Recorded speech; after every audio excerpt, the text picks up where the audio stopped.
सर्व पत्रकार मित्रांचं स्वागत। गेल्या काही दिवसापासून राज्यामध्ये मराठा समाजाचं आरक्षण आणि मराठवाड्यातील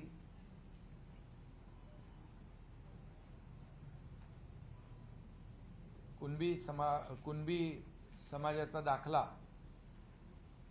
देण्यासंदर्भातलं मनोज जरांगे पाटील यांचं सुरू असलेलं आंदोलन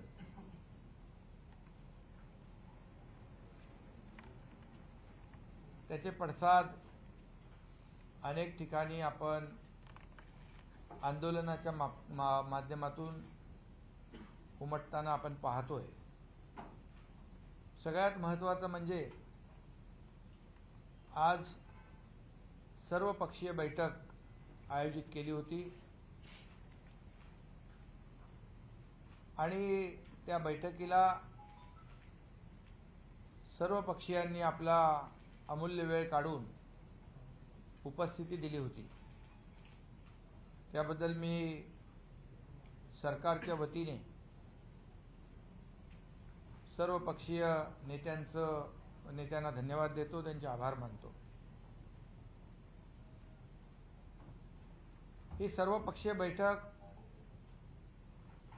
याचं तातडीने घेण्याचं कारण म्हणजे मनोज जरांगे पाटील यांचं सुरू असलेलं उपोषण आणि त्यांच्या आरोग्याची चिंता, त्यांच्या जीवाची चिंता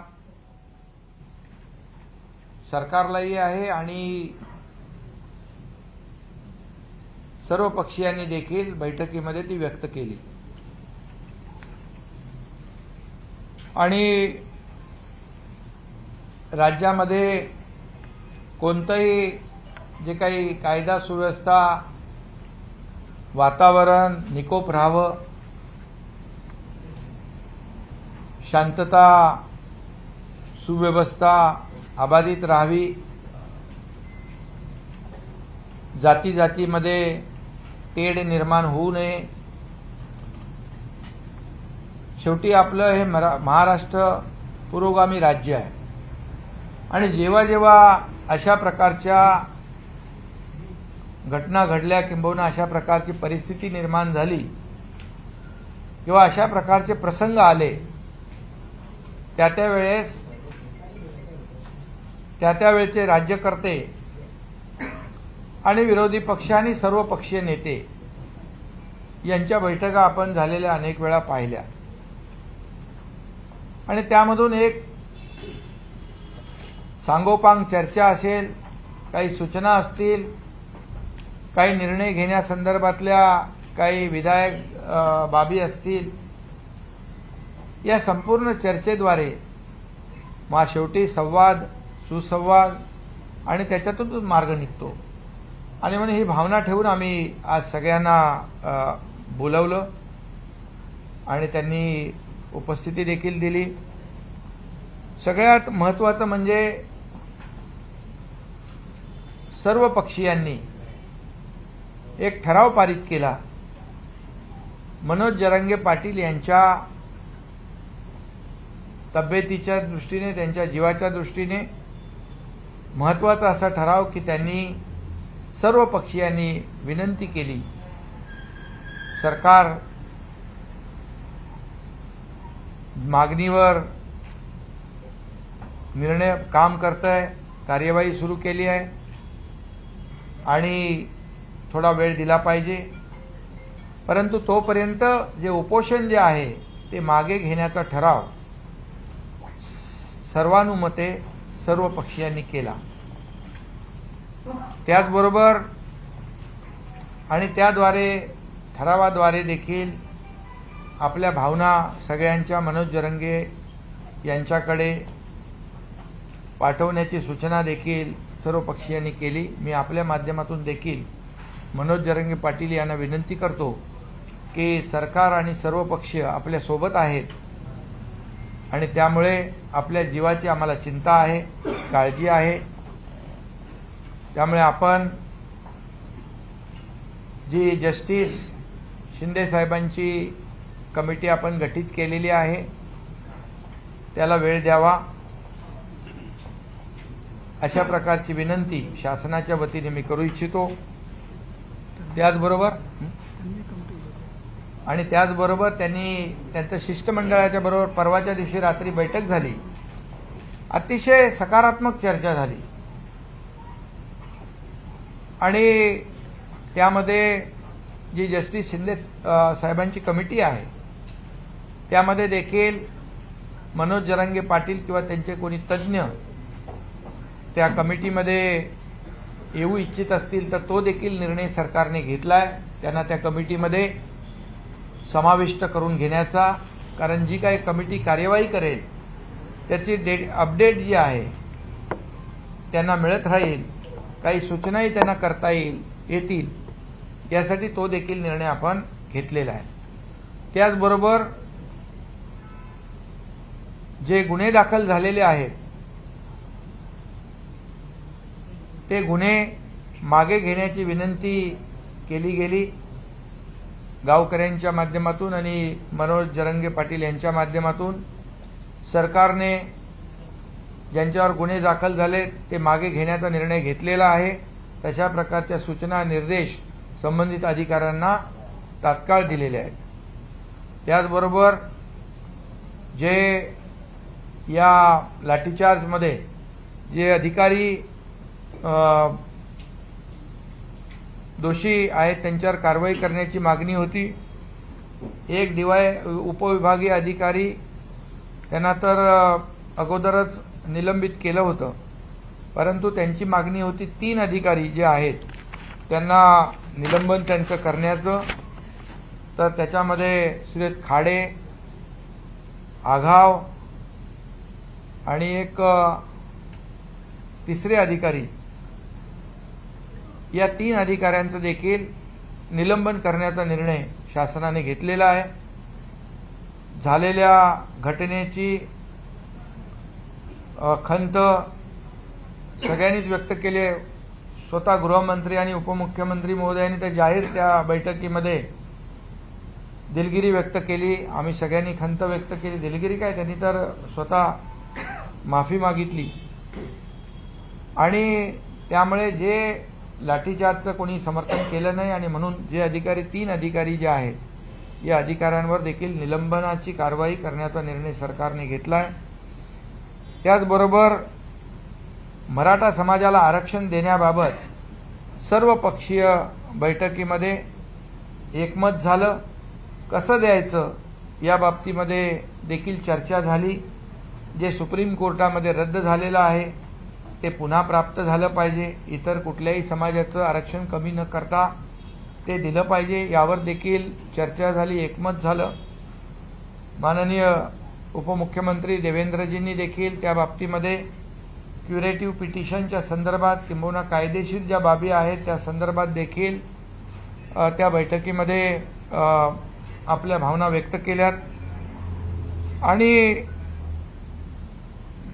या बाबतीमध्ये सरकारची भूमिका अतिशय पहिल्या दिवसापासून स्पष्ट होती, आजही आहे की इतर कुठल्याही समाजाचं आरक्षण कमी न करता मराठा समाजाला जे रद्द झालेलं आरक्षण मिळालं पाहिजे त्यासाठी ज्या ज्या तज्ज्ञ लोकांच्या बरोबर चर्चा करणं, टास्क फोर्स तयार करणं, किंबहुना आता जे काही समर्पित आयोग आहे त्याच्या माध्यमातून किंबहुना सुप्रीम कोर्टाने जे काय ऑब्झर्वेशन त्यांच्या निर्णयामध्ये ज्या त्रुटी दाखवलेल्या आहेत त्याच्यावर काम करणं, मराठा समाज मागास कसा आहे सामाजिक आणि शैक्षणिक हे सिद्ध करणं यावर देखील बैठकीमध्ये चर्चा झाली।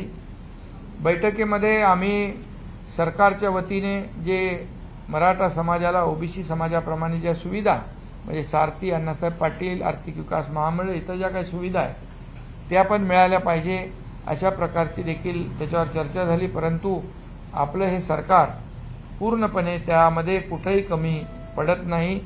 जे जे काही त्यांना देय आहे ते देण्याचं काम देखील करतंय। आपल्यालाही माहीत आहे की 3700 अधिसंख्य पद निर्माण करण्याचं काम देखील आपल्या सरकारने केलं। ते अधिसंख्य पद निर्माण करून 3700 जे त्यांना सिलेक्शन झालं होतं परंतु नियुक्त्या मिळाल्या नव्हत्या, ते देखील आपल्या सरकारने केलं. त्यामुळे सरकार पूर्णपणे सकारात्मक दृष्टीने मराठा समाजाच्या आरक्षणाकडे पाहत आहे.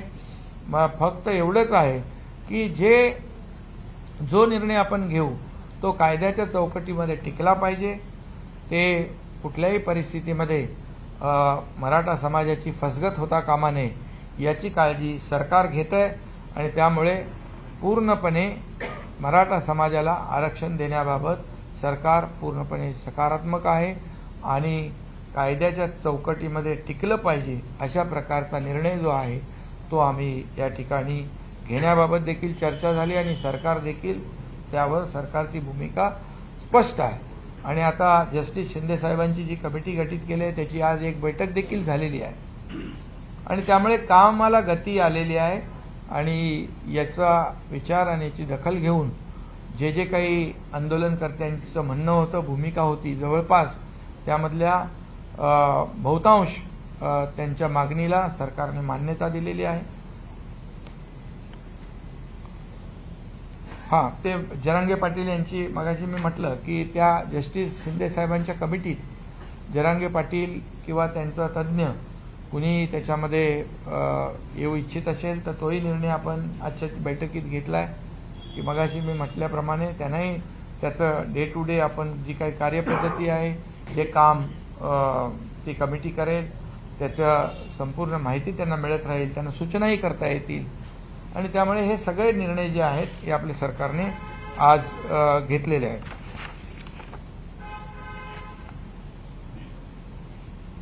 जरांगे पाटील आपल्या मागणीवर ठाम राहिले आणि तुमचा जो प्रस्ताव आहे तो टाळला गेला तर पुढची भूमिका सरकारची काय? नाही, आता त्यांना आम्ही सांगितलेलं आहे आणि मला वाटतं नक्की विश्वास आहे, कारण तिथल्या गावकऱ्यांच्यावरच्या ज्या केसेस आहेत त्या मागे घेण्याचा आमचा निर्णय झाला आहे. जे 3 अधिकारी जे आहेत त्यांना निलंबित करण्याचा निर्णय देखील सरकारने घेतला आहे आणि त्याचबरोबर त्या कमिटीमध्ये देखील जरांगे पाटील किंवा त्यांचा कोणी प्रतिनिधी तो त्यालाही घेण्याचा निर्णय घेतला आहे. त्यावरून पुढे जाऊन आम्हाला चिंता आहे सगळ्यांना मनोज जरांगे पाटील यांच्या तब्येतीची, त्यांच्या जीवाची आणि म्हणून सर्वानुमते एक ठराव देखील केलेला आहे की सर्वांच्या विनंतीला मान देऊन आपण आपलं आंदोलन उपोषण मागे घ्यावं आणि हे जे काही त्यांची मागणी होती ते निर्णय देखील आपण घेतले आणि जी समिती आहे त्याला थोडा वेळ द्यावा आणि त्या समितीचं कामकाज कसं चाललंय या कमिटीत देखील त्यांना घेण्याचा निर्णय झाला आहे. त्यामुळे मला वाटतं की मनोज जरांगे पाटील हे काही त्यांचं वैयक्तिक त्यांना कुठलं वैयक्तिक स्वतःच्या फायद्यासाठी त्यांनी आंदोलन केलेलं नाही. या मराठा समाजाला न्याय मिळाला पाहिजे म्हणून त्यांनी आंदोलन केलं आहे आणि त्यांची भावना अतिशय स्वच्छ आहे, स्पष्ट आहे आणि म्हणून सरकारने देखील भूमिका घेतलेली स्पष्ट आहे आणि आम्ही असं कुठलंही थातूरमातूर वेळ काढूपणा करणारं हे सरकार नाही. जे आम्ही करणार ते पूर्णपणे अतिशय टिकणारं आणि कायम अगदी त्याचा निर्णय जो आहे दूरगामी त्याचे परिणाम जे आहेत चांगले झाले पाहिजे अशाच प्रकारचा निर्णय सरकार घेणार आणि म्हणून मला वाटतं ते त्यांचं आंदोलन मागे घेतील असा विश्वास आहे. मागे घ्यावं अशी पुन्हा एकदा विनंती आहे आणि त्याचबरोबर इतर ओबीसी समाज असेल, इतर धनगर समाज असेल त्यांनी देखील त्यांचं कुठलंही आरक्षण आपण कमी करत नाही. त्यामुळे कुणी काही अपप्रचार करत असतील तर त्याला देखील कुणी बळी पडू नये. काही ठिकाणी ओबीसीचं देखील उपोषण सुरू आहे तर त्यांनी देखील उपोषण करण्याची आवश्यकताच नाही, कारण आपण अशी कुठलीही मागणी कुणी केली नाही की ओबीसीचं आरक्षण कमी करून मराठा समाजाला द्या. त्यामुळे त्यांना देखील माझी विनंती आहे की आपण देखील अशा प्रकारचं आंदोलन न करता सहकार्य करण्याची आवश्यकता आहे.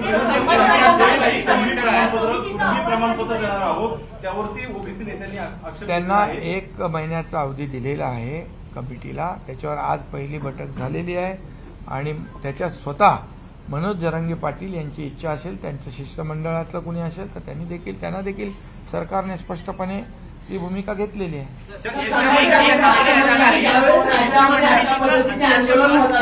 त्यावेळेस राज्य सरकार या बाबतीत बैठका लावतो. इतर वेळी काय पाठीमागच्या 2.5 वर्षात राज्य सरकारने मराठा आरक्षणासंबंधी एक सुद्धा बैठक घेतली नाही. आता थेट आरोप कोणी संभाजीराजे छत्रपती नाही, संभाजीराजांनी देखील खूप चांगल्या सूचना दिल्या त्यांनी देखील या आरक्षणाच्या संदर्भात पार्श्वभूमी त्या ठिकाणी मांडली. आता याच्यामध्ये कुणी काय केलं कुणी काय केलं नाही याच्यामध्ये आज आम्ही जाऊ इच्छित नाही.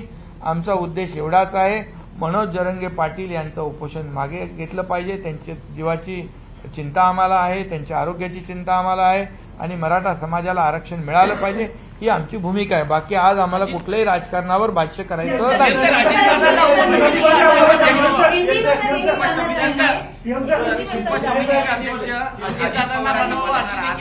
हा, ती देखील मागणी केलेली आहे. आता आम्ही विचार करू.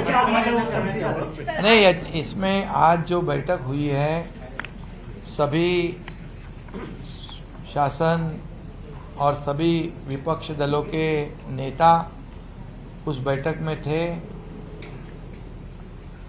उनको निमंत्रित किया था क्योंकि राज्य में जो आज एक आंदोलन मराठा आरक्षण के लिए हो रहा है वहाँ पर मनोज जरंगे पाटिल अनशन में बैठे हैं और इसलिए जो राज्य में जो परिस्थिति निर्माण हुई है ये कानून व्यवस्था शांतता प्रस्थापित करना ये सरकार का काम है और निश्चित रूप से उसमें विपक्ष दलों का भी सहयोग हम अपेक्षित रखते हैं. और इसलिए कुछ इस मराठा समाज को आरक्षण देना और मनोज जरंगे पाटिल का अनशन जो आंदोलन है वो पीछे लेना, स्थगित करना, उनको विनती करना, इसलिए आज की बैठक हुई थी. इसमें बहुत ही अच्छी चर्चा हुई और सभी लोगों ने विधायक सुझाव भी दिए कि मराठा समाज को आरक्षण कैसे मिले, उसके लिए क्या करना चाहिए और मनोज जरंगे पाटिल इनका अनशन जो है वो स्थगित होना चाहिए इसलिए क्योंकि उनके जान की चिंता सभी को है. और पूरे सभी विपक्ष के पार्टी के सभी नेताओं ने एक ठराव पारित किया कि सरकार तो सकारात्मक है और सरकार उनके मांग पर काम कर रहा है तो सरकार को थोड़ा समय देना चाहिए और अनशन को स्थगित करना चाहिए.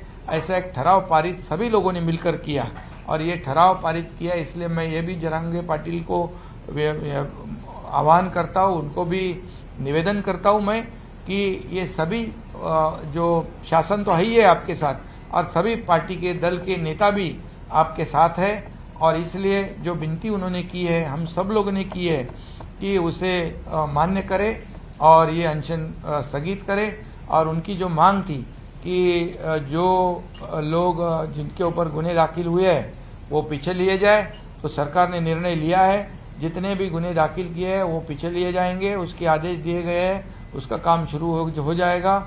और जिनके जो लाठीचार्ज में जो दोषी पाए गए वो 3 अधिकारी जो है आगाव है, खाड़े है और एक तीसरा अधिकारी है, उनको निलंबित करने की मांग थी.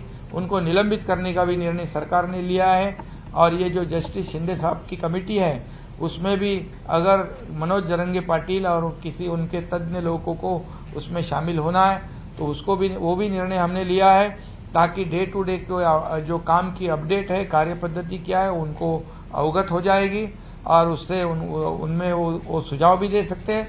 ये ऐसा पूरा निर्णय हुआ है और इस निर्णय में एक सभा में मीटिंग में मराठा समाज को आरक्षण देने में सब लोगों का एकमत हुआ है. कैसे देना है, क्या देना है, उसको भी उसके ऊपर भी कई लोगों ने सुझाव दिए हैं. हमारे उप मुख्यमंत्री देवेंद्र फडणवीस जी ने भी जो क्यूरेटिव पिटीशन के बारे में भी अपनी जो भावना है व्यक्त की है. सबका एक ही हल है, इसमें सब लोग एक ही मुद्दे पर कायम है. सरकार की भूमिका स्पष्ट है, मराठा समाज को आरक्षण देना है. किसी अन्य वर्ग का आरक्षण कम करके मराठा समाज को आरक्षण नहीं देना है. जो बिल्कुल आरक्षण रद्द हुआ है उसे रिस्टोर करना है. और इसलिए मेरी ओबीसी समाज हो या धनगर समाज हो उनसे भी अपील है कि जो भी कोई ऐसा अपप्रचार करेगा उससे सावधान रहिए क्योंकि किसी का आरक्षण कम, रिजर्वेशन कम कर किसी के ऊपर अन्याय करके मराठा समाज आरक्षण नहीं मांग रहा है. मराठा समाज को जो आरक्षण जो उनका था, जो देवेंद्र फडणवीस साहब जब थे जो दिया था वो रिस्टोर करने की मांग उनकी है. और इसलिए इस मीटिंग में पूरी तरह सकारात्मक चर्चा हुई है, एक अच्छा वातावरण हुआ है और सभी लोग ऐसे समय में साथ में हो जाते हैं तो राज्य में कानून व्यवस्था और शांति बनाए रखने में काम आती है. धन्यवाद. राज्य सरकार शेतकऱ्यांच्या मुद्द्यावर आक्रमक